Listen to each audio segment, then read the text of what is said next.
companheiras, olá companheiros. Eu sou o Alexandre Sena, secretário de Comunicação e Imprensa do Sindisaúde São Paulo.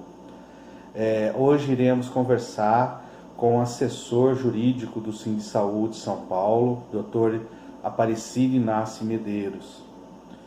Vai nos explicar sobre as ações na Justiça que defende os trabalhadores e as trabalhadoras que estão no grupo de risco diante a essa pandemia do coronavírus, né, do Covid-19. Então, uma das perguntas que a gente vai fazer a ele companheiro Inácio, explica pra gente qual é o objetivo dessas ações, né, impetrada pelo Sindisaúde. Bom, primeiramente, para responder essa pergunta, eu quero deixar bem claro que o sindicato tentou de todas as maneiras resolver o problema da situação dos trabalhadores com mais de 60 anos e dos trabalhadores que tenham doenças e que estavam em atividade. Por quê? A recomendação da Organização Mundial da Saúde é que pessoas acima de 60 anos e que pessoas que tenham doenças que podem adiantar, que podem agilizar, que podem acelerar a infecção, devem ser afastadas dos lugares que tenham contato com esses tipos de paciente. Não significa, por exemplo, que as pessoas de 60 anos tenham que ir para casa. Não, elas têm que receber cuidados diferenciados, dado o fato de que elas têm uma tendência maior de se contaminarem com o vírus. Então, devem ser colocadas em outros setores compatíveis com a sua qualidade de saúde. E o sindicato tentou, porque nós sabemos também, outra coisa que nós sabemos também, é que o número de trabalhadores doentes na categoria é muito grande. Aqui no jurídico, toda semana a gente recebe recurso de trabalhadores que estavam ou que foi dado a eles licença saúde e o departamento médico bloqueia. Pessoas das mais variadas. E grande parte dos trabalhadores doentes na saúde são pessoas que contraíram uma doença trabalhando, porque o contato é intermitente.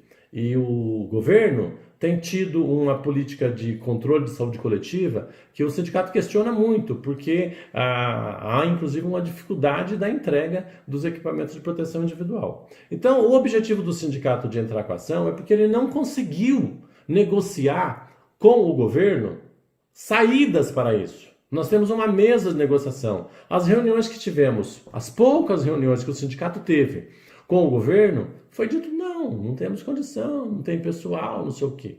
Então, a alternativa que nós encontramos foi buscar a via do judicial, porque o governo não apresentou propostas, contrapropostas às reivindicações do sindicato no sentido de buscar alternativas para o problema desses trabalhadores. Outra pergunta qual é o andamento de cada uma delas? Bom, primeiramente eu quero esclarecer para todos os trabalhadores que o Poder Judiciário ele é dividido em segmentos, ele é dividido em setores. Então, para cada tipo de processo, você tem que procurar um juízo, uma vara, um fórum competente. Então, para os trabalhadores estatutários e o pessoal Lei 500, tem um juiz, um fórum aqui em São Paulo que chama Vara da Fazenda Pública, onde são julgados aqueles processos. Para os trabalhadores, por exemplo, federais, os trabalhadores do INSS e tal, tem a Justiça Federal. Para os trabalhadores seletistas, tem a Justiça do Trabalho. Se o problema acontece numa cidade tipo Campinas, ou Botucatu, ou Ribeirão Preto, o processo tem que ser ajuizado lá. Então foram dadas entrada em 4 processos. Nós dividimos o trabalho do jurídico. A minha equipe ficou esses dias todos trabalhando home office, até de madrugada, pesquisando, levantando, apontando, verificando todos os problemas, e nós demos entrada em 4 processos. O primeiro processo é o dos estatutários e Lei 500 da administração direta. Este processo está na 8ª Vara da Fazenda Pública, com o Dr. Walter. O segundo processo é para o seletista da administração direta, do Hospital das Clínicas de São Paulo e também do IANSP. Por quê? Como são todos seletistas, nós temos na administração direta um grande número de seletistas. Todo o pessoal do Hospital das Clínicas de São Paulo é seletista e todo o pessoal do IANSP é seletistas. Nós reunimos esse pessoal num bloco e demos entrada num segundo processo que está na 58ª Vara do Trabalho de São Paulo. O outro processo, também para os seletistas, foi ajuizado lá em Ribeirão Preto, na Justiça do Trabalho, que Ribeirão Preto está na 5ª Vara do Trabalho de Ribeirão Preto. E o último deles é do Hospital das Clínicas de Botucatu, porque também os trabalhadores lá de Botucatu têm uma administração própria no Hospital das Clínicas de Botucatu e foi dada entrada num processo específico para os trabalhadores de Botucatu, que está na Vara do Trabalho de Botucatu. Outra pergunta, por que são ações diferentes e não são ação coletiva de todos juntos, com todos, né? Tem que ser separada uma da outra. Gostaria que o senhor nos explicasse também a respeito disso. Eu já respondi. É porque a justiça, as ações são diferentes porque a justiça é dividida em segmento, é dividida em ramos. Para cada ramo, para cada segmento da justiça, eu tenho que dar entrada num tipo de processo. É igual o doente, quando ele chega no hospital, quando ele chega no médico. Para cada problema de saúde dele, há um remédio específico. Outra pergunta, quais os trabalhadores e as trabalhadoras que serão beneficiados com essas ações que foi empreitada pelo escritório do senhor? O sindicato, o Sindsaúde, representa todos os trabalhadores da categoria. Nós estamos pleiteando, inclusive, em nome dos terceirizados. Então, todos os trabalhadores da saúde serão beneficiados com esse tipo de processo. A ação contra o HC de São Paulo e o IANSP e o CLT administrativo da administração direta tem efeito imediato? O que os trabalhadores devem fazer em relação a isso? Bom, então agora eu vou detalhar para vocês o que cada juiz despachou em relação a cada processo. O processo dos trabalhadores da administração direta, que são estatutários e seletistas, que foi distribuído e que está na 11ª Vara da Fazenda Pública, aqui na capital de São Paulo, este processo, o Dr. Walter, o juiz desse processo, ele foi muito atencioso, ele mandou esse processo para o Ministério Público se manifestar.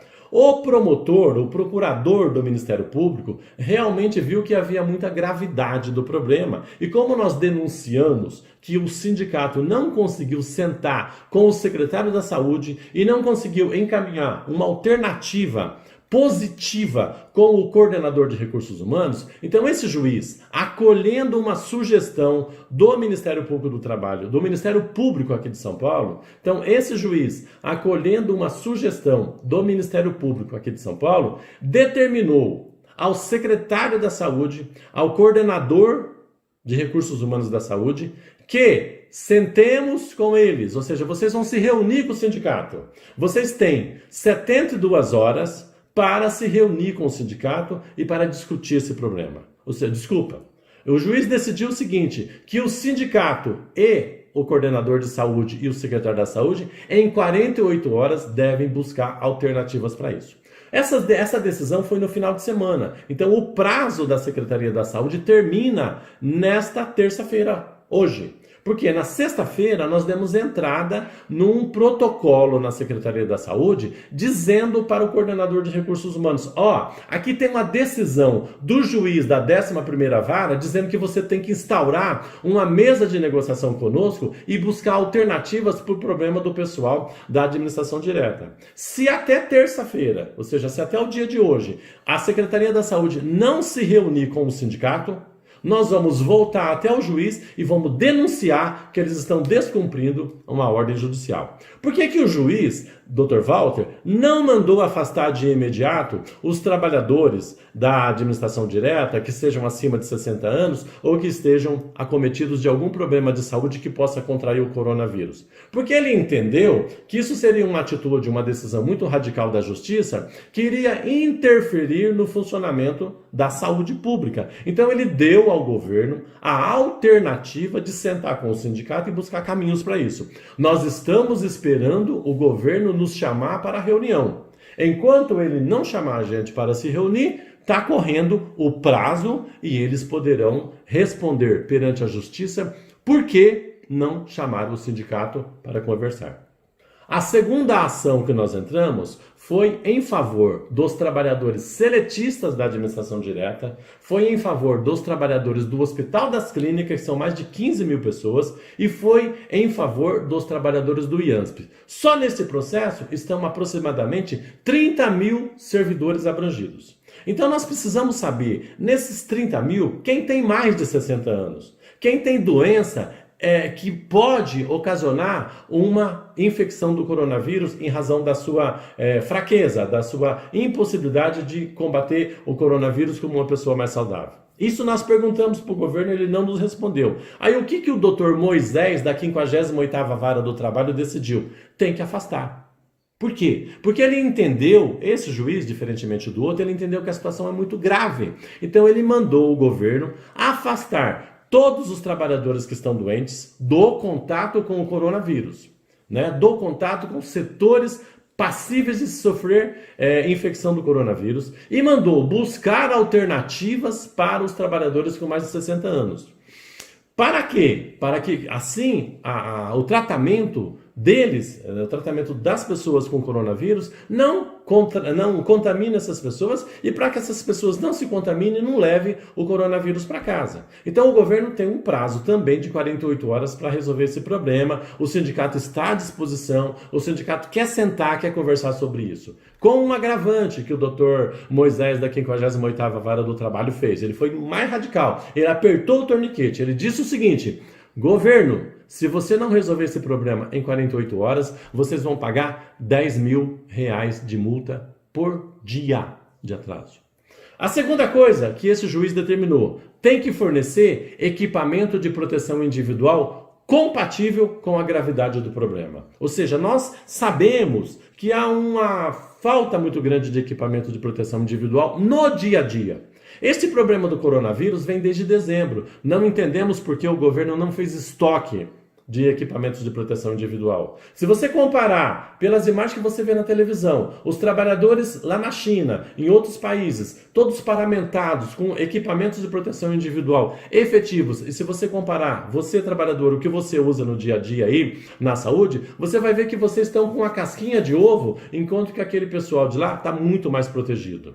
Né? As máscaras, as luvas, os aventais são de boa qualidade e o governo não se preveniu quanto a isso, não fez estoque e aí você vai pagar o pato por isso? Não, o sindicato entende que não, por isso, cumprindo com a sua função, o sindicato entrou na justiça, o juiz do trabalho mandou fornecer equipamento bom, de qualidade. Se não tem, se vira, corre atrás, compra em caráter emergencial. Senão o governo vai pagar R$10.000 de multa por dia. E essa decisão do juiz da 58ª Vara do Trabalho está valendo. E se acontecer no seu setor deles não fornecerem, avisa o sindicato, procura o delegado sindical, procura o diretor da tua região, fale para ele do problema que está acontecendo. No caso da ação contra a Secretaria de Estado da Saúde em defesa dos trabalhadores e das trabalhadoras estatutárias da administração direta. Quando terminar o prazo de 48 horas que foi dado, será encaminhado em caso a Secretaria não cumpra a determinação do juiz. O que será feito? Se o governo não se reunir com o sindicato até às 0 hora desta quarta-feira, ou seja, passou segunda ontem, passou hoje terça, o governo não chamar a gente para conversar e não buscar alternativas, nós vamos dizer para o juiz que ele está desobedecendo à justiça. E aí o juiz vai tomar a decisão que ele achar mais compatível. Valeu, pessoal, é isso aí, um abraço, tudo de bom para vocês, bom trabalho. E assim que tivermos outras mais perguntas, faremos outros vídeos para poder deixar aí a nossa categoria, deixar aí os nossos trabalhadores, nossas trabalhadoras, sabendo passo a passo o que nós estamos fazendo em relação à justiça, em relação aos nossos trabalhadores e trabalhadoras. Que Deus abençoe a todos vocês e que dizer que estamos juntos, estamos preocupados com os nossos trabalhadores de grupo de risco, nossos trabalhadores que estão acima de 60 anos. estamos fazendo de tudo para que o Estado ele libere esses trabalhadores para ficar em casa, como foi feito para outros trabalhadores de uma outra classe, de uma outra categoria. Então, estamos juntos, uma boa semana para todos, e assim que tiver outras perguntas, a gente volta a fazer outro vídeo para passar para vocês. Um abraço.